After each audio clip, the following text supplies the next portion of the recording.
बिस्मिल्लाहिर्रहमानिर्रहीम। अस्सलाम वालेकुम। आज हम स्टार्ट करेंगे कैलकुलस का चैप्टर नंबर है 2, जो कि है लिमिट्स एंड कंटिन्यूटी, जिसका फर्स्ट टॉपिक है हमारे पास average rate of change over an interval.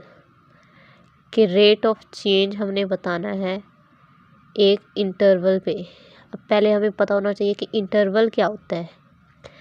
Interval का मतलब होता है, जैसे हम कहते हैं कि हमारे पास है इंटरवल 1 से 5, यानी 1 से लेकर 5 तक उसके दरमियान जितने भी नंबर्स हैं वो नंबर्स, और इनको इंक्लूड करना है या नहीं करना ये भी हमें इंटरवल बताते हैं, उनकी फॉर्म बताती है।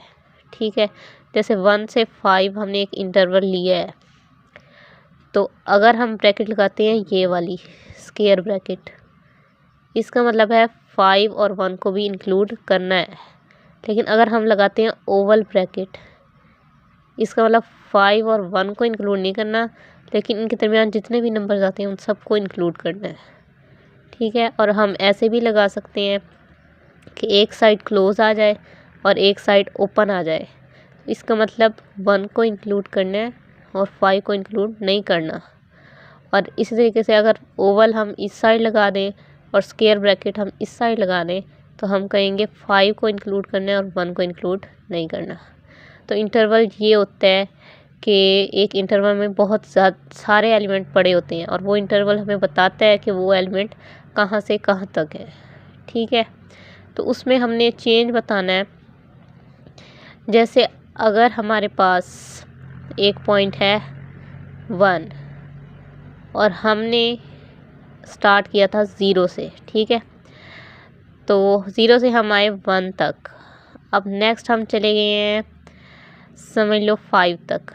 ठीक है, तो अगर हम इसमें चेंज बताना चाहें कि हमारे फासले में कितना चेंज आया है, यानी डिस्टेंस हमने कितना कवर किया है, अगर इस पॉइंट को हम x1 कहते हैं और इसको x2 कहते हैं, तो हम चेंज अपना कैसे बता सकते हैं ओरिजिन के लिहाज से। तो हम ओरिजिन से यानी 0 से स्टार्ट किया था हमने, तो हम 0 से 5 तक ये x2 है हमारा, और 0 से 1 तक हमारा क्या है, x1 है।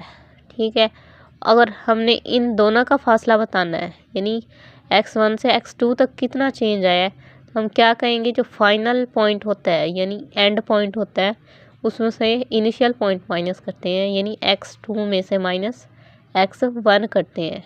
ठीक है, अगर हमने चेंज बताना होता है पॉइंट्स के लिहाज से। अब वही चेंज अगर हम किसी फंक्शन पे लगा दें, एक फंक्शन जो होता है उसमें 2 वेरिएबल होते हैं, एक डिपेंडेंट और एक इंडिपेंडेंट। जो डिपेंडेंट होता है वो f(x) के इक्वल होता है, जिसे हम y भी कह सकते हैं।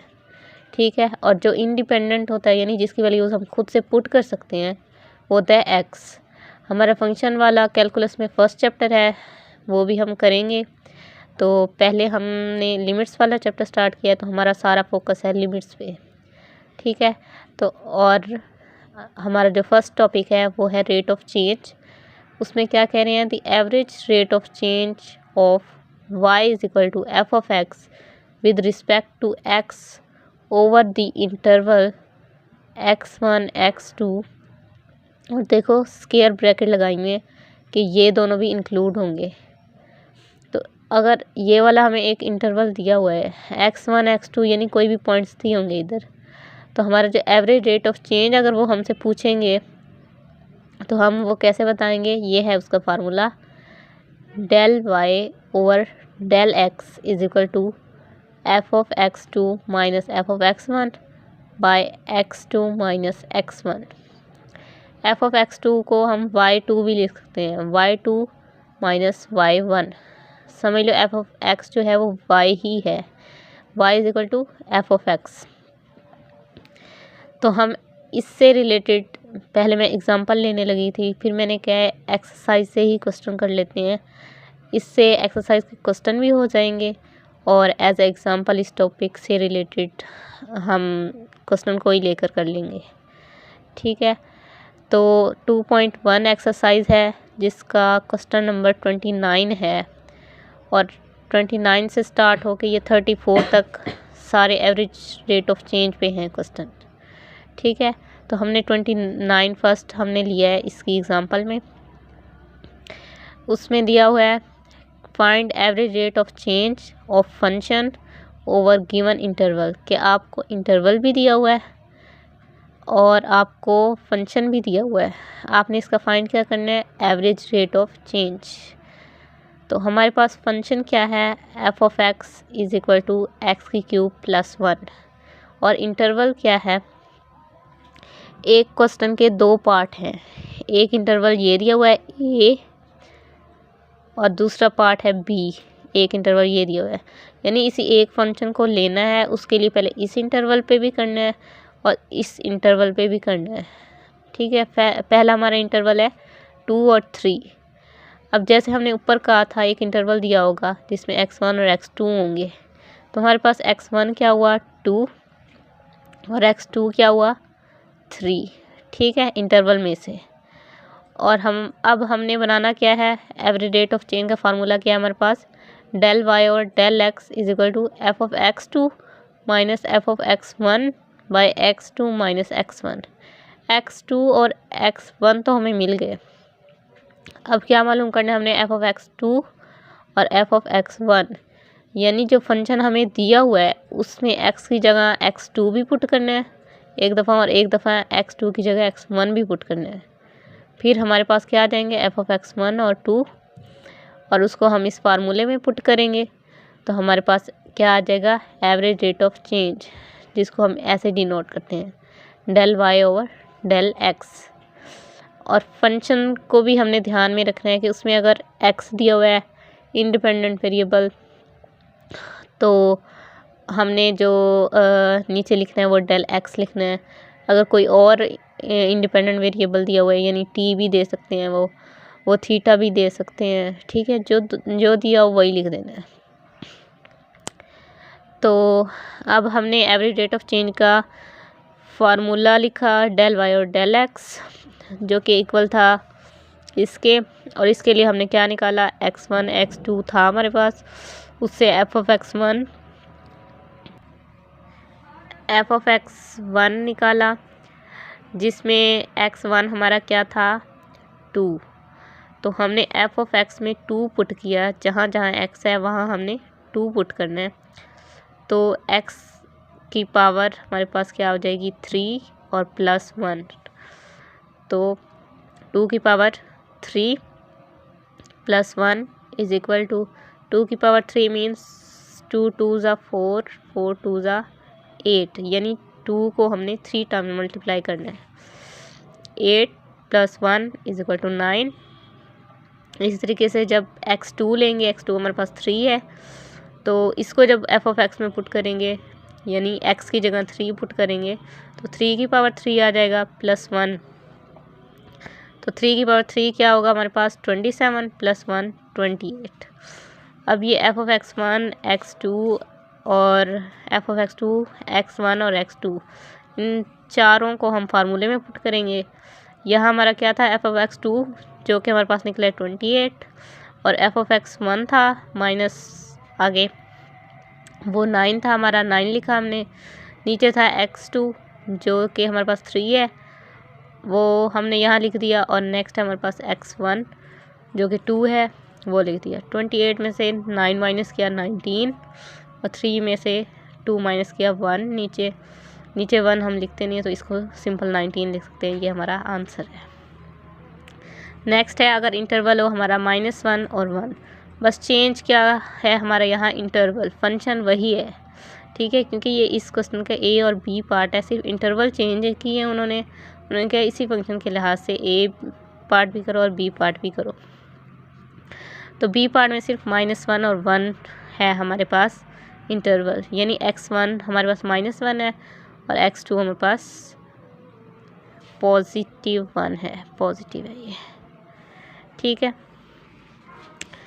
तो अब एफ ऑफ x1 और x2 मालूम करने हैं हमने, यानी पहले x1 के लिए -1 पुट करेंगे x की जगह, तो -1 की पावर 3 +1 था, +1 आ गया, ठीक है। अब -1 की पावर 3 यानी -1 को 3 टाइम्स मल्टीप्लाई करना है, और -1 को -1 से मल्टीप्लाई करेंगे तो वो +1 हो जाएगा, फिर दोबारा -1 से करेंगे तो वो -1 ही आ जाएगा। अब ये हमारा क्या आ गया हमारे पास, -1 + 1 जो कि हो गया 0। इसी तरीके से x2 के लिए 1 पुट करना है हमने x की जगह, तो 1 पुट किया, 1 की पावर 3 + 1। 1 को जितनी दफ़ा भी मल्टीप्लाई करें 1 ही आता है।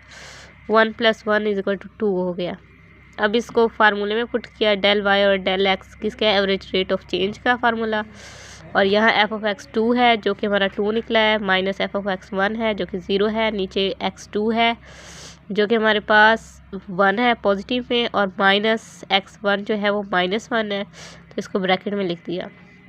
ऊपर 2 में से 0 को माइनस किया तो 2 आ गया, नीचे 1 माइनस था और ये ब्रैकेट में भी माइनस है, तो माइनस माइनस क्या हो जाएगा, प्लस, तो 1 + 1 2 हो गया, नीचे ऊपर भी 2 है तो ये कैंसिल हो जाएगा और 1 आ जाएगा हमारे पास आंसर, ठीक है। नेक्स्ट हमारा क्वेश्चन नंबर है 30, जो कि सेम इसी तरीके से करना है, बस इसमें फंक्शन x² है और इंटरवल ये 2 दिए हुए हैं। ये आप लोगों के लिए टास्क है कि आप लोगों ने करना है, अगर आप लोगों से नहीं होता फिर भी आप लोग मुझे बता सकते हैं, ठीक है। ये आप लोगों के लिए एज अ टास्क है, सेम वही क्वेश्चन है उसी की तरह, ठीक है। अब नेक्स्ट है 31 क्वेश्चन नंबर, जिसमें है h(t) = cot t, और हमारे पास इंटरवल जो है वो है एक π/4 3π/4 और दूसरा इंटरवल है π/6 π/2 इसी फंक्शन के लिए, ठीक है। तो इधर हमारा जो इंडिपेंडेंट वेरिएबल है वो है t, हम कहेंगे t1 जो है हमारा π/4 है, t2 जो है 3π/4 है, और इसी तरीके से जो हम x लिखते थे पीछे, ये है हमारा h(t), तो हम लिखते हैं h(t)(1), ठीक है। तो t1 की जगह अब हमने पुट करना है π/4 फंक्शन में, तो cot π/4 हमने कैलकुलेट करना है। अब हमें पता है tan π/4 क्या होता है, 1, और जो cot है वो उसका उलट होता है, ठीक है, इन्वर्स होता है, तो cot π/4 क्या है, उलट हो जाएगा, यानी 1/1, तो वो भी 1 ही होता है, 1 आ गया। cot 3π/4 क्या होता है हमारे पास, इसके लिए हम छोटी क्लासेस में पढ़ चुके हैं कि हम इसको ब्रेक करते हैं 2 पार्ट्स में, और ऐसे पार्ट्स के जिसमें π/2 3π/2 या कुछ ऐसा आ जाए जिस पे हमें फंक्शंस की वैल्यू पता होती है, ताकि हम उसको मतलब लिख लें, और क्वाड्रेंट के हिसाब से हम प्लस या माइनस लगाते हैं। तो इसको कैसे ब्रेक करना है ये भी मैं एक न्यू वीडियो बनाऊंगी, और उसमें फॉर्मूलाज भी सारे लिख दूंगी, ट्रिग्नोमेट्रिक के किस डिग्री पे, किस पॉइंट पे किस फंक्शन की क्या वैल्यू होती है, ठीक है। तो वो एक अलग से वीडियो में बना दूंगी, तो फार्मूलाज सारे लिख दूंगी। तो अब ये देख लेंगे cot 3π/4 जो है वो = -1 निकलता है, ठीक हो गया। अब हमारे पास del y और del t = f(t2 - f(t1)/t2 - t1, ये है एवरेज रेट ऑफ चेंज का फार्मूला। f(t2) यहाँ भी h हम लिख सकते हैं, ठीक है, क्योंकि हमें फंक्शन h में दिया है तो h लिख लेते हैं। तो h(t2) क्या है हमारा -1, और h(t1) क्या है, वो है 1, और फार्मूले में यहाँ इनके दरमियान माइनस आता है तो ये वो माइनस है, और नीचे हमारा t2 क्या था, 3π/4, और t1 क्या है, π/4, ठीक है, इनके दरमियान भी माइनस जो कि फार्मूले में भी है। अब माइनस माइनस क्या हो जाएगा, प्लस, 1 + 1 2, और अलामत माइनस की, 3π/4 में से माइनस करना है π/4। अब जैसे फ्रैक्शंस को प्लस माइनस करते हैं कि नीचे वाले का एलसीएम ले लिया, ये क्योंकि सेम है तो वही आएगा, 3π में से -π करेंगे तो 2π/4 हो जाएगा। अब क्योंकि फ्रैक्शन का नीचे है एक और फ्रैक्शन, तो हम क्या करते हैं, जो अगर ऊपर नॉमिनेटर है और नीचे कोई एक फ्रैक्शन है तो उसका जो नीचे वाला पार्ट है वो उससे ऊपर जाके मल्टीप्लाई हो जाता है। ठीक है, यानी ये उलट जाती है रकम। तो हम क्या करते हैं, ये जो नीचे वाला है इसको ऊपर जाके मल्टीप्लाई भी करवा सकते हैं। लेकिन फ़िलहाल देख लेते हैं इसमें से कुछ कैंसिल तो नहीं होता। जैसे 2π/4 है तो 2 कैंसिल हो रहा है इसमें से, तो 2 को कैंसिल करेंगे, 2 2 ज़ा 4, -2/π/2 बच जाएगा। अब ये 2 ऊपर जाके मल्टीप्लाई हो जाएगा, तो ये क्या बन जाएगा, -4/π। ये है हमारा आंसर। ठीक है, इसी तरीके से इस इंटरवल के लिए π/6 और π/2। अब ये इंटरवल है हमारे पास π/6 और π/2, तो t1 हमारा क्या हुआ, π/6 और t2 क्या हुआ, π/2। इस तरीके से HT(1) निकालेंगे, यानी जो फंक्शन है हमारा cot t, वहाँ t की जगह हमने क्या पुट करना है, पहले π/6 एक दफ़ा और एक दफ़ा हमने पुट करना है π/2। तो जब cot π/6 पुट करेंगे, π/6 पे जो है जो 10 है 1/√3 होता है, तो जब उसको उल्टा देंगे तो √3/1 हो जाएगा, क्योंकि cot जो है वो 10 का उलट होता है। ठीक है, तो हमारे पास cot जो π/6 है वो √3 के बराबर होता है, और जो cot π/2 पे 0 होता है, क्योंकि 10 वहाँ पे अनडिफाइंड होता है, यानी 1/0 हो जाता है। तो जब उसको उल्टा दें 0/1 हो जाएगा, और नॉमिनेटर में 0 हो तो वो 0 ही हो जाता है। ठीक है, नीचे कुछ भी हो, ऊपर अगर 0 है तो वो 0 हो जाएगा, और नीचे अगर 0 आ जाए डिनोमिनेटर में तो वो अनडिफाइंड हो जाता है फंक्शन। तो हमारे पास cot π/2 पे होता है 0 और cot π/6 √3। इसको हम फार्मूले में पुट करेंगे। क्या है एवरेज रेट ऑफ चेंज का फार्मूला, के h(t2 - h(t1) by t2 - t1। h(t2) क्या है हमारे पास 0 और h(t1) √3, तो 0 - √3, नीचे t2 - t1। t2 क्या है π/2 और t1 क्या है π/6, π/2 - π/6। इस तरीके से 0 में से जब ये माइनस करेंगे तो -√3 ही रहेगा, और π/2 में से -π/6 करेंगे तो नीचे वाले का एलसीएम ले लेंगे, जो कि 6 आएगा।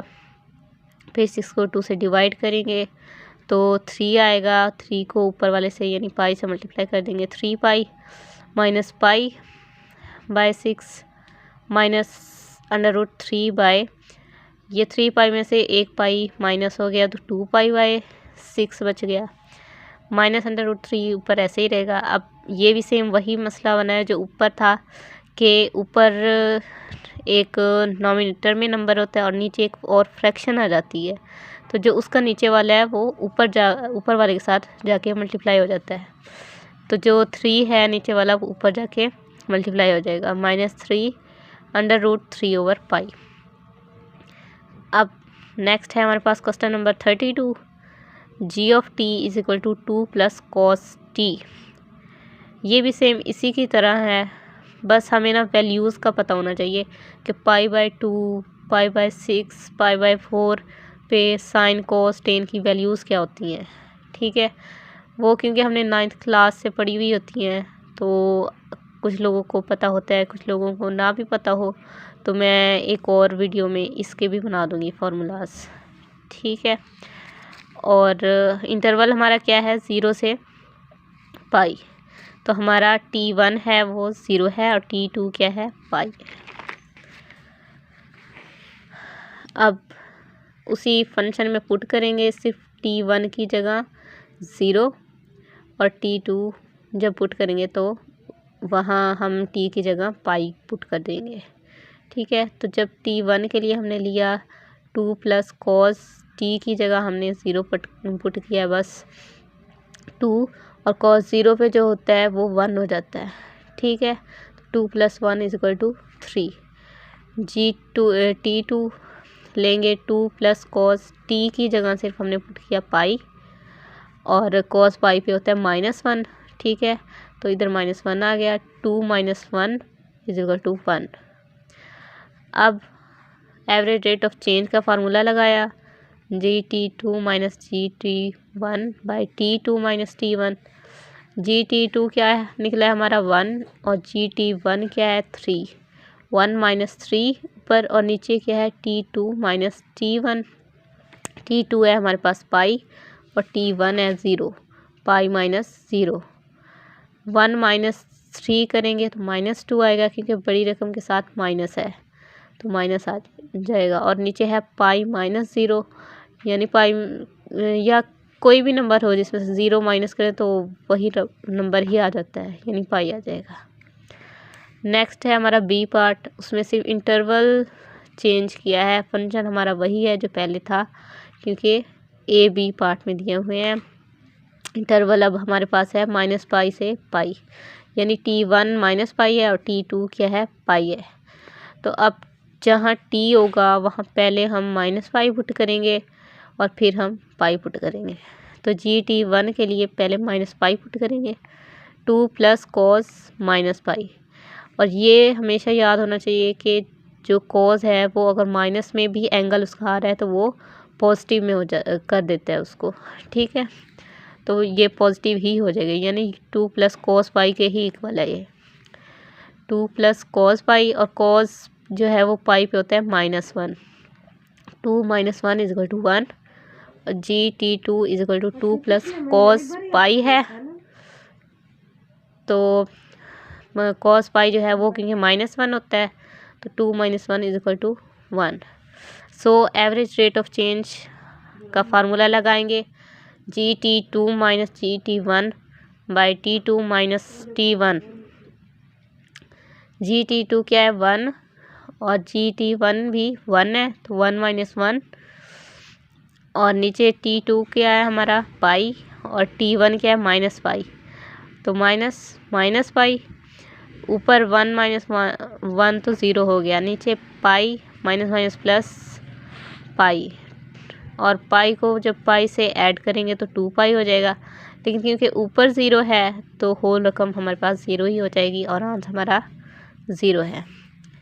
नेक्स्ट हमारा question number 33, r of theta = √4 theta + 1, और इंटरवल है हमारा 0 से 2।